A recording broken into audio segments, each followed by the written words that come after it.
Welcome back. In this video, you'll be learning how to turn motion photo, also known as live photos, on or off on your Samsung Galaxy S24 and S24 Ultra. So the first step is to launch the camera app. And then from here, the next step is to simply look for the live photos option.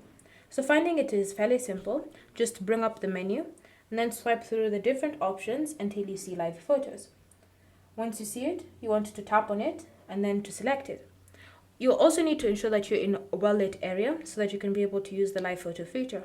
So tap on it again and you can see it says motion photo on.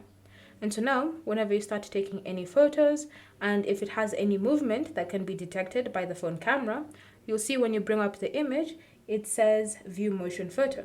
So you can tap on it and you can view the motion image. So there you have it.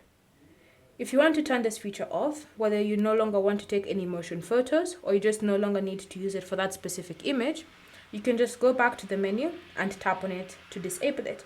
Once it says motion photo off, whenever you take an image on your S24 or S24 Ultra, it will no longer have the tag saying view motion photo, which means that you've successfully disabled it. So it's completely up to you to decide how you're going to be using this motion photo feature or the live photo feature on your Galaxy S24 or S24 Ultra. Thank you for watching. If you have any questions or comments, leave them down below and we'll get back to you.